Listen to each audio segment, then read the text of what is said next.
I'm currently looking for ways to reduce my waste. And if you're like me and you're trying to reduce your waste, a good place to start is a trash audit. As you can see, lots of toilet paper rolls. Those can be saved for fire starters. They can also be recycled. Now, the hardest thing to recycle is plastic.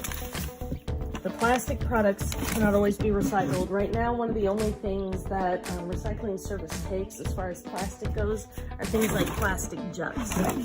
Now, if you're like me and you've read about the plastic recycling system, you'll know that even whenever you drop these items in the recycling bin, oftentimes they do not get recycled, which is heartbreaking. But we should still do it. And the reason why we should still do it is because until we can come up with a good solution for the plastic problem, we want it to be organized and separated from the rest of the trash. We don't want it leaking out into the environment. I'd say the easiest item to recycle is metal. As you can see, we've got a lovely collection of cans there. And then of course, cardboard. So already, if you're recycling, if you're wanting to cut down on your waste, on the amount of trash you throw away, recycling is a really good place to start. And as I mentioned, you can't recycle everything, but cans, cardboard, bottles, and glass, you cannot put glass in the recycling bin, but you can take it to a recycling center. And my favorite way to cut down on waste is through composting. If you save your leftover produce and any napkins, paper towels, things that decompose, you can put them in the compost bin. Now, I keep my compost bin outside, of course, and I've got a little place set aside here.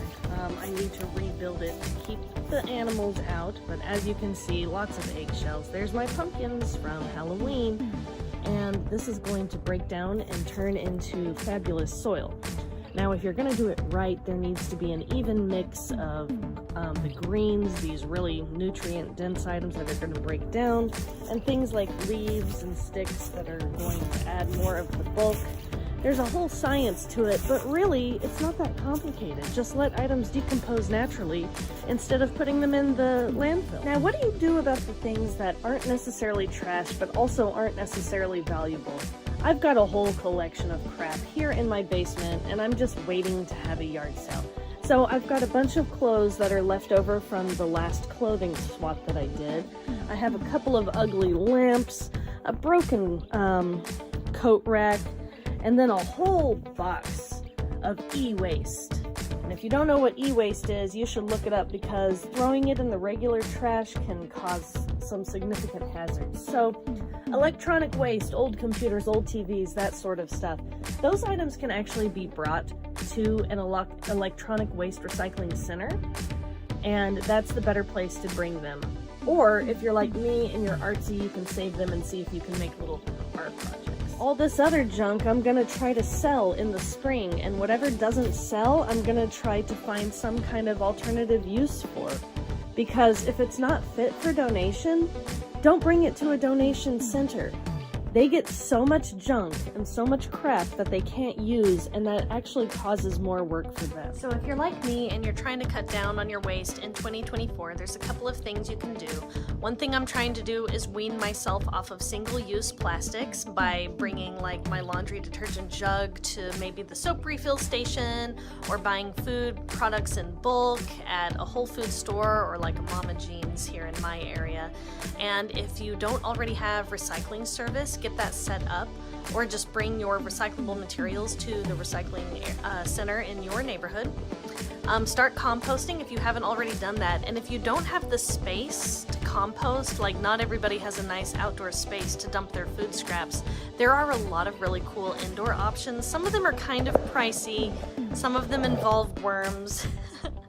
But look into the options, because there are plenty of ways to make sure your food scraps and those items that can decompose get the most life out of them. What do we do about the unrecyclable items and plastic waste like this?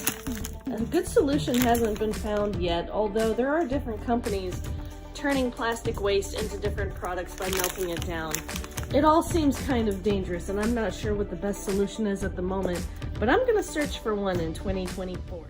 If you're trying to live a greener life, one thing you can do is try to avoid excess packaging. All the plastic and boxes and everything that comes with products. Here are some tips. Bring a reusable bag and any container that you need when you shop or eat out. You can bring jars with you and buy products in bulk at various grocery stores. Buy shampoo and soap in bars instead of in bottles.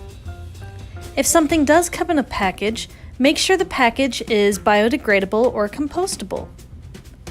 Better yet, avoid the package altogether by shopping for produce at a farmer's market.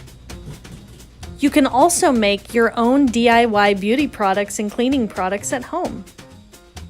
Some packaging is recyclable, so if it must come in packaging, make sure you can recycle it. And buy from sustainable companies that practice green policies. You can shop resale and avoid packaging altogether by buying used and second-hand. And for those items you don't know what to do with, try upcycling them into something new. Green living is not just good for the environment, it can also save you money. One area that can cost people a lot is their utility bills. If you find your utilities are getting more and more expensive, here are 10 tips to help you save. Filling in any gaps where air might be coming in is one way to save money. A drafty house can cost a lot on utilities. Use weather stripping or caulking, and don't forget to cover any outlets or other gaps. Conserve water by taking shorter showers. Another thing you can do is not crank the heat and take a lukewarm instead of a hot shower. Line drying clothes is not only better for the clothing, but it can also save a lot on your electric bill. Also, with your washer, use cold water instead of the hot water. It'll get them just as clean. Don't forget to replace the air filter in your house. Not changing regularly can result in a dusty home and a higher utility bill. Make sure you unplug any appliances that aren't in regular use. These can suck energy, we call this phantom power, and actually contribute to your utility bill. Set the thermostat at a temperature that's comfortable but isn't cranking the heat or the air. You can also use smart technology to raise the temperature when you're not home. Maintain your refrigerator by using the optimal degrees. 38 degrees for the refrigerator and 5 degrees for the freezer. Also, packing the freezer full so it doesn't work as hard can help. Dishwashers are actually more economical than hand washing, but if you don't have one, that's okay. Try to go easy on the water. Also, run the dishwasher at night and skip the drying feature. If you're not using your desktop, make sure it's in sleep mode or completely powered off. This is better for the computer and for your utilities. And finally, consider solar panels to power your home. If your house is positioned in the right way for optimal use, this can save a ton of money on your electric bill. Nearly 70% of the paper products in the United States can be recycled. However, a lot of them cannot be. So what do we do with them? Here are 10 unrecyclable paper products and some things we can do with them instead. Number 1, books. Paperback and hardback books cannot always be recycled, but they can make for great decor, or you can donate them if it's something that you no longer need. Number 2, paper towels, tissues, and napkins also cannot be recycled, but they can be thrown in a compost bin. If you don't already have a compost bin, I highly recommend it. So you don't want them to have any harsh chemicals on them, but these break down and can be a part of the compost for gardening. Number 3, wax paper. If it has a waxy lining, it cannot be recycled or composted unless it's an organic waxy lining like beeswax.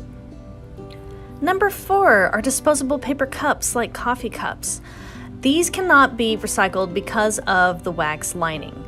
So a good alternative would be to switch to a reusable mug. I try to keep my reusable mug with me all the time, and I've also tried switching to using Tupperware instead of to-go boxes. Gift wrap is often embellished with decor items which cannot be recycled, so a better alternative would be reusable gift bags. I've started putting my gifts in reusable grocery totes, or like I did last Christmas, I used these little coffee mugs, these Christmas coffee mugs. So there are plenty of alternatives. Any paper product or cardboard product that has food residue left over cannot be recycled, and the same goes for food wrappers. Now, personally, I like to burn these because the greasy lining makes them great for burning. That might not be the best alternative, but there's not much else you can do with them because they can't be recycled. The same goes for receipts. Receipts are printed on this thermal BPA paper and it doesn't break down, so I usually just toss them in the fire when I'm done with them. Shredded paper cannot be put in the recycling bin because it gets caught up in the machines. You can use it as a great alternative for packing instead of bubble paper. And finally, sticky notes. Anything with a little sticky residue on it cannot be put in the recycling bin.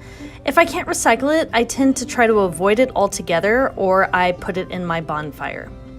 So if we take some measures to just avoid these single-use paper products altogether and understand our recycling services in our areas, we can reduce the amount of work being done at the recycling center by not throwing away things that shouldn't be in there and by reducing our carbon footprint. Thanks for watching and have a wonderful day. If you're like me and you're trying to live a greener life, you've probably learned about e-waste. Electronic waste is a growing problem, and according to the World Health Organization, it is the fastest growing waste stream in the world. Over 50 million tons of e-waste is produced globally, yet only 20% is actually recycled. And with toxic chemicals like lead and mercury found in many of these electronic devices, it's becoming a major problem. So here are some tips to reduce your e-waste in 2024. The best thing you can do to reduce your e-waste is to avoid buying new electronics, and you can do this by maintaining the electronics you currently have. Start by making sure your electronics are clean and free of debris by cleaning them with a dry cloth. Store them in a safe, cool, dry place, and make sure you handle them carefully so as not to break any of the parts. You can also update the software regularly to keep them in good working order. Use a surge protector when necessary, and make sure you recycle your old electronics. But before you recycle them, consider making necessary repairs. Here are some of the most common issues and how to repair them. If you find the battery frequently running low, try calibrating it by fully charging and then fully draining it a few times and checking for any apps that run in the background. Most people will experience a cracked screen at some time. These can be easily replaced at most repair shops. Overheating can be a major issue if it's used too long or it isn't adequately ventilated. Make sure it's on a flat surface and that the vent is not blocked or covered in dust. There will be an occasional software glitch. You can restart the device or update the operating system and clear out all the temporary files. And if you have a charging port issue, carefully use compressed air to remove any dirt or debris. If you expose an electronic to water or other liquids, it can seriously damage the device. So make sure you keep it dry and you use an absorbent material to dry up any moisture that might have gotten on the electronic device. And for any hardware device, such as malfunctioning buttons or other issues, you may need a professional to check out the problem. Recently, I decided to go through my collection of old electronics to see what's salvageable, what I need to get rid of, and what I need to recycle. So I had a huge collection here because I don't like throwing things in the regular trash. And as I went through, I had several laptops that no longer work. I had a brand new pair of headphones which work just fine, and several other devices. So I started by going through my entire collection of electronics and testing out each one individually. The ones that worked just fine, I put back in my regular drawer. The ones that didn't work, I tried to make some repairs, and a few things I repaired successfully. And then some items just have to be recycled.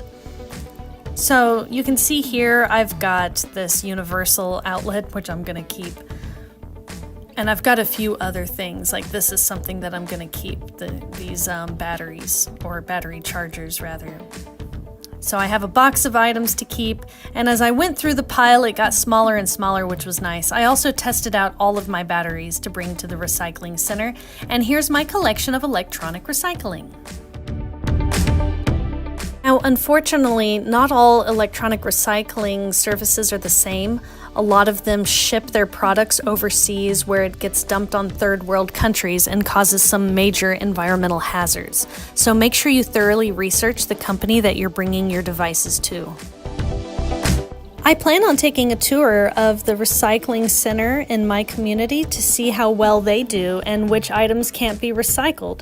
And for those that can't be recycled, maybe I'll come up with some cool projects. I'm also going to explore which electronics can safely be disassembled and which ones can't. So thanks for watching and wish me luck!